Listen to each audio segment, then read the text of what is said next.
Alejandro Rose Garcia, aka Shaky Graves, recently carved his initials into Trigger, Willie's famous guitar. The first new inscription the instrument has seen in years. Screech, scratch. This is not the chorus Alejandro Rose Garcia, aka Shaky Graves, expected to fill the room the first time he met Willie Nelson. And he never dreamed those sounds would come from carving his name into Trigger, Willie's famously battered and autographed Martin N20 classical guitar. But indeed, earlier this month, at Willie's recording studio in Pedernales, Willie handed Rose Garcia to Trigger and told him, "Go ahead, take that ballpoint and scratch your name in there." And so he did. "Obviously, I'm not worthy," says Rose Garcia, a born and raised Austinite who supported his critically acclaimed 2014 album, And the War Came, with an almost non-stop 2-year run of high-profile festival gigs and sold-out headlining shows in mid-size clubs and theaters across the country. "I'm still trying to process it."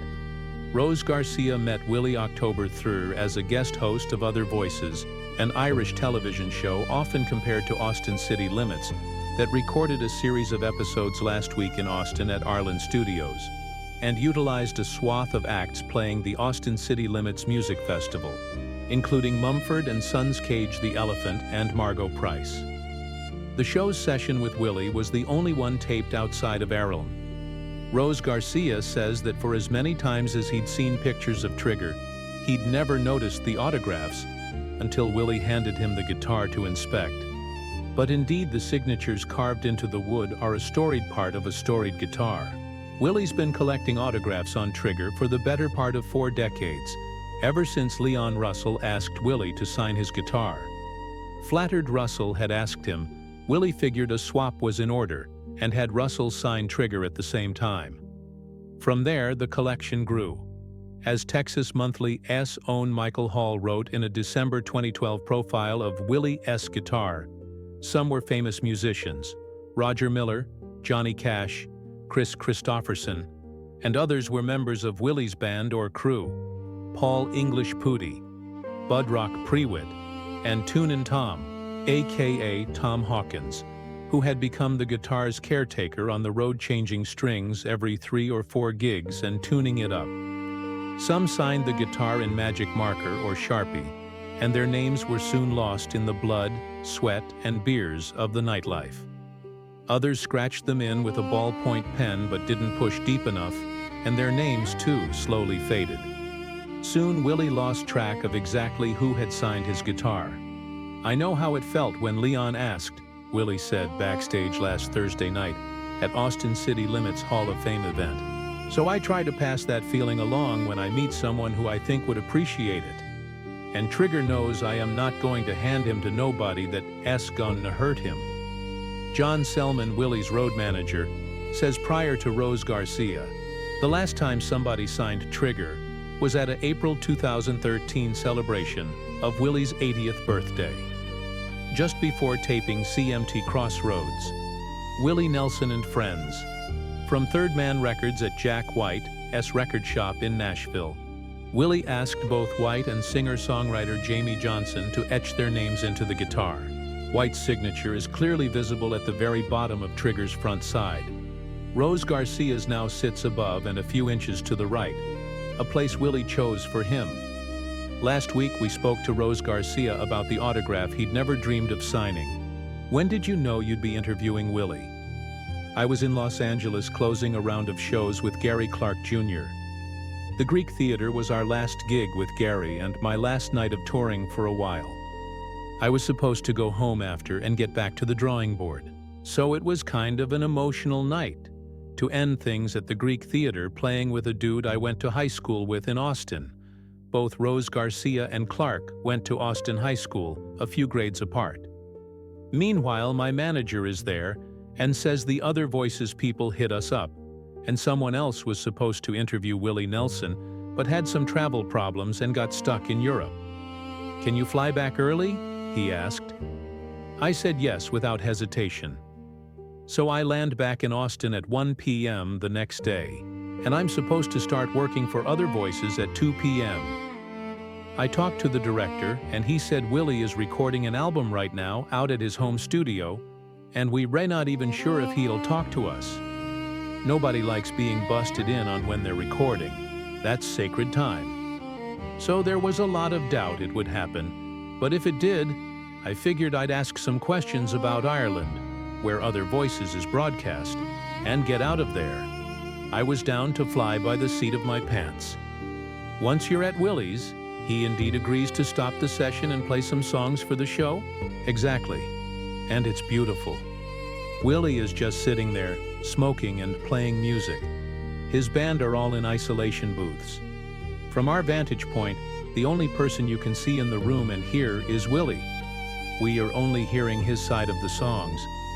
I've seen him play live only once, at Luck, on his property. And this time, I'm in his space. And from 10 feet away, I watched him play Always on My Mind. It really shook me up.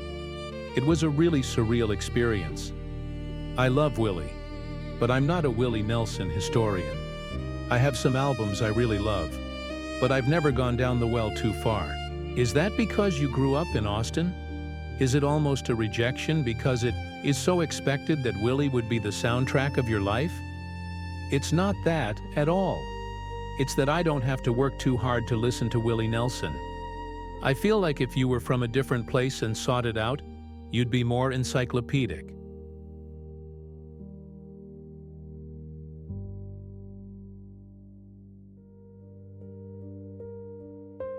But I have a good grasp on it. I love what he does and what he represents. But then he played Always on My Mind, and my brain started turning. That song was written before I was born, and Willie's version is from 1982. To me, it's always just sort of existed.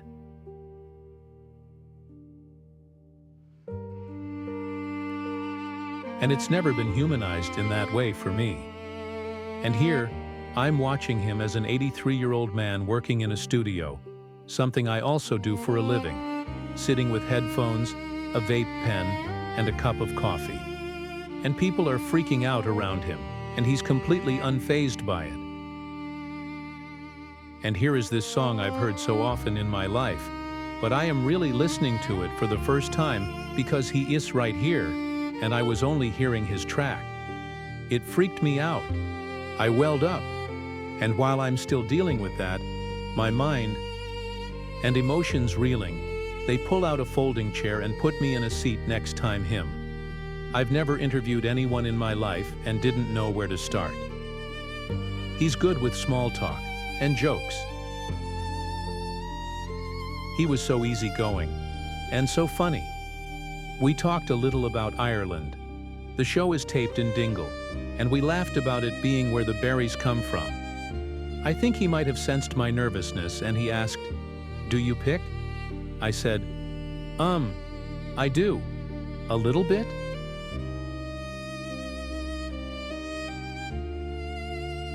With no hesitation, he hands me Trigger. I genuinely didn't feel the urge to touch it. At all. That's his. But recently, I saw Stevie Ray Vaughan's classic guitar, the SRV-1, on display at the Texas State History Museum. Initially, I thought I wouldn't care about it. But it's similar to Trigger, in that people have carved their initials in it. It's a gnarly guitar. A guitar like that at some point stops being a guitar and becomes an artifact. This is that person's life in a guitar. SRV-1 took my breath away. And Trigger was obviously the same thing. I thought to myself, I'm not going to play a song. I don't even want to handle it. I played really tentatively, and he asked, "What did you say your name was?" I said, "I'm Alejandro, but I play music as Shaky Graves."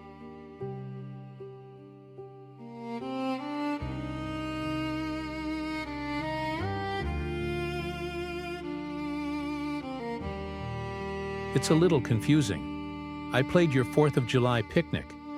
Maybe it rang a bell. Maybe it didn't. Right about then, I flipped Trigger up and took a minute to look at it. I saw the signatures all over it, so I pointed it out and said, "This is crazy.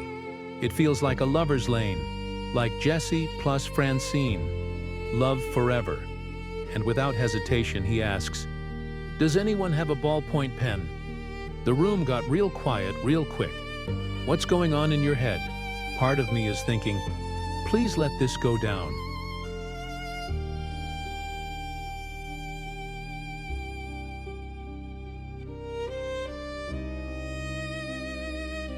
Do I have anything in my pocket? Am I maybe carrying a knife? I kind of see where this going, but it's also not really believable. A gentleman in the back, a photographer, threw out a ballpoint pen. Willie caught it, and he turns to me and says, "Scratch your name on in." And in my head, I'm saying, what? No. I hesitated, and he said, "Find yourself a good spot."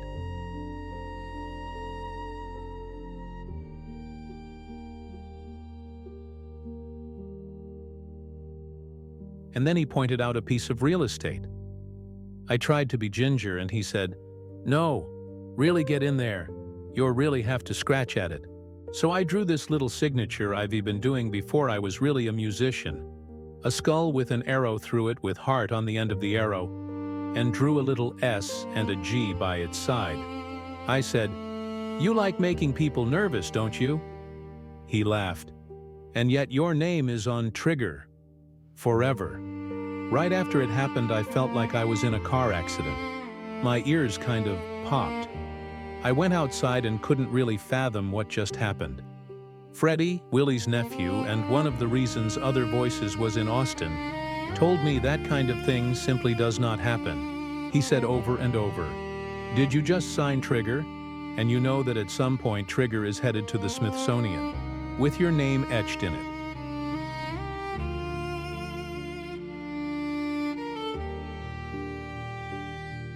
What's beautiful about the whole things is how illustrative it is of Willie's generous spirit. And in my own personal sense, I'd really love to have a reason that my name is on that guitar.